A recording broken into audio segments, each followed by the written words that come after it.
Podcast do Transporte. Depois de ouvirmos um engenheiro especializado em transporte, o Cláudio de Sena Frederico, que através do seu trabalho acompanhou de um ângulo privilegiado a evolução do sistema de transporte londrino, agora eu te convido a olhar a mesma metrópole, só que sob outro ponto de vista, o do usuário informado. Lúcio Mesquita é um jornalista mineiro que mal começava sua carreira em São Paulo e foi contratado pela BBC em Londres. Na tradicional British Broadcasting Corporation, ele acumulou mais de 20 anos de experiência, chegando a ser inclusive diretor da região oeste da BBC. E foi para ele que eu perguntei o que Londres tem que o Brasil, e em especial as regiões metropolitanas brasileiras como São Paulo, não tem.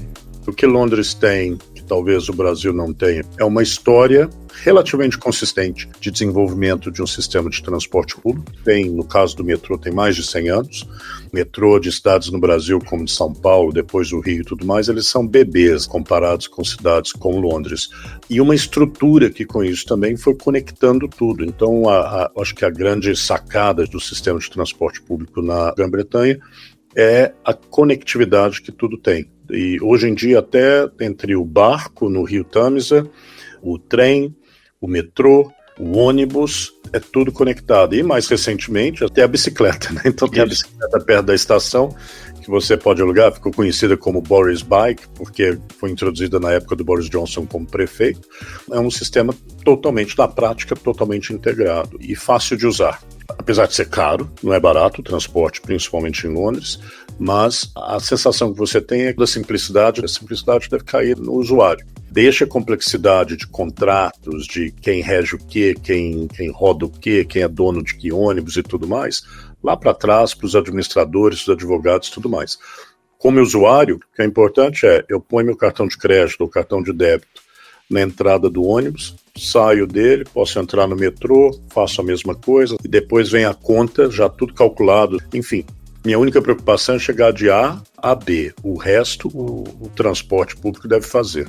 Mas uma coisa também interessante é que, além desse sistema de conectividade total, que facilita demais a vida do usuário, tem também a preocupação com a informação. Você está sempre sendo informado do que está acontecendo. E a informação vem quase que instantânea. Inclusive até em épocas de greve. A TfL, o Transport for London, que é a gerenciadora do transporte, avisa, né? Olha, vai ter greve esse fim de semana, vai paralisar tais e tais linhas. Lá eles não politizam isso, como infelizmente acontece no Brasil, né? E tem também uma tradição grande aqui. O serviço público, ele é apolítico. Então, a obrigação da Transport for London é servir o usuário, independentemente se a greve é justa ou injusta, legal ou ilegal. Então, se não vai ter metrô, ela tem a obrigação de informar que não vai ter metrô. Se vai ter metrô, ela tem a obrigação de informar, independentemente dos motivos de tendo chegado em Londres em 91. Eu me lembro que a informação era básica, às vezes nem tinha muito, talvez a tecnologia ainda não estivesse lá. Costumava ter um quadro branco na entrada da estação, às vezes, que os funcionários escreviam, linha tal, né? Não tá, Circle Line não está funcionando bem por causa de problema e alguma coisa. E, claro, foi evoluindo com sistemas eletrônicos de informação. A cidade de Londres é uma cidade em que ir de carro para as partes mais centrais da cidade é um luxo. Existe na prática um pedágio, mas também é um luxo porque não tem lugar para estacionar, é um inferno. Então, na realidade, a grande maioria, rico ou pobre, vai para trabalho, volta do trabalho, vai para o teatro, volta do teatro, em transporte público. Todo mundo tem deputado que vai e volta do Palácio Westminster de metrô, de ônibus. Você vê eles esperando o trem e tudo mais, não tem sala VIP para eles, não. Eu tenho tido experiências constantes de uso do sistema de transporte londrino e já senti na pele mesmo como o metrô fica cheio para valer no horário de pico. Já vi muito isso, às vezes ficava tão cheio nos horários de pico que eles tinham que fechar a estação por causa da questão de risco de ter muita gente lá embaixo. Então a informação não é simplesmente para melhorar a vida de todo mundo, é até uma questão de segurança. Porque se avisar, olha, linha tal está entupida ou está com problema sério, O que eles conseguem evitar também é, de repente, ter centenas, se não milhares de pessoas tentando entrar em estações. Algumas são extremamente profundas, bem lá embaixo, e imagina aquilo lotado e, de repente, não tem nem jeito de ir e vir. Então tem um lado também de controle de segurança que é importante. E foi mudando com o tempo, mas foi com um investimento enorme. Eu percebo que, na verdade, o subsídio, e existe forte subsídio em Londres, ele é para o sistema funcionar. Ou seja, evidentemente que a tarifa que se paga no sistema não paga o custo, então o governo tem que complementar essa diferença para poder equilibrar e manter. E eu queria ouvir tua opinião sobre isso. O seu ponto é importante. Eu acho que ele lida com uma questão talvez muito mais profunda em relação ao transporte público. A necessidade da política, dos políticos entenderem que transporte público não é um fim. Transporte público é um meio. A ideia do transporte público é permitir que a cidade e, eventualmente, o Estado e, eventualmente, o país gere riquezas. Basicamente, transporte público bom no mundo inteiro geralmente não gera, nem se paga, como você lembrou, Alexandre. Antes da pandemia, o sistema de transporte público britânico de Londres, só 40% do total gasto é coberto por passagem, pelo pagamento da passagem. Então, o resto vem realmente do Estado. De uma forma ou de outra, vem do Estado.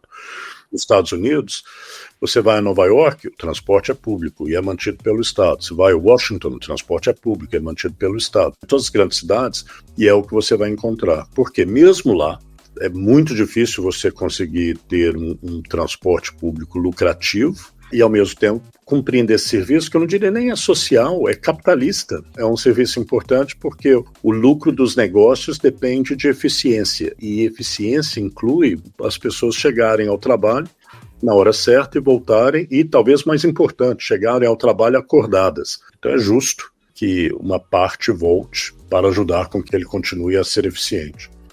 Londres, que tem 8 mil e poucos ônibus, desde 2016 começou a se preocupar com a questão do chamado carbono zero, ou seja, de diminuir a emissão de poluentes.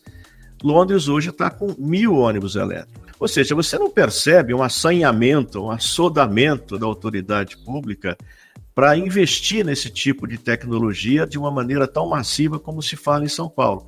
Você acha que Londres está atrasado na questão da eletrificação ou não? Está no seu ritmo certo? Acho que o correto é, primeiro, fazer com que as pessoas usem o transporte público. No começo desse século, um prefeito de Londres, o Ken Livingstone, resolveu criar o Congestion Charge. Se você vai de carro para a parte central de Londres, você tem que pagar. E não importa que carro você tenha, tem que pagar. Mas antes disso ocorrer, ele aumentou a quantidade de ônibus na cidade de uma forma brutal. A regularidade, a quantidade de ônibus. Ou seja, quando entrou a taxa, ninguém podia falar que não tinha alternativa.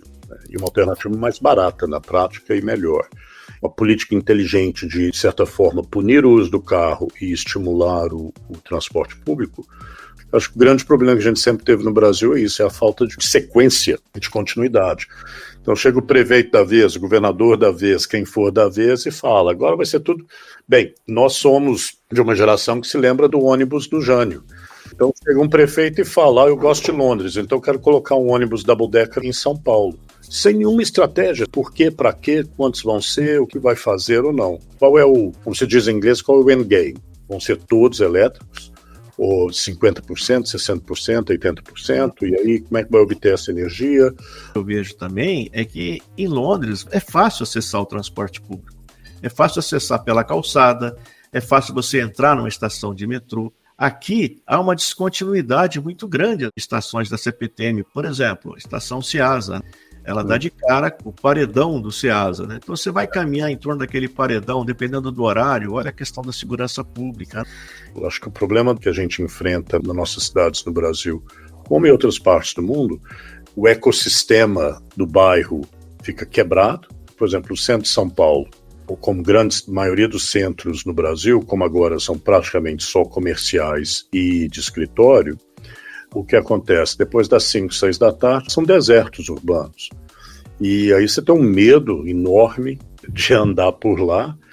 O problema é que o ecossistema na área foi destruído. A vantagem dessas cidades na Europa é que esse ecossistema continuou. Então tem o mercadinho do lado, tem escola em partes centrais de Londres, como tem em Paris e tudo mais, em Madrid, Lisboa, onde você for. Não tem essa coisa, o povo agora mora fora e vem só trabalhar e depois vai embora. E na realidade é o contrário, geralmente quanto mais central, mais caro é. Comprar um apartamento no centro de Londres, ou centro de Paris, ou centro de Madrid, ou centro de Lisboa, olha, é caro.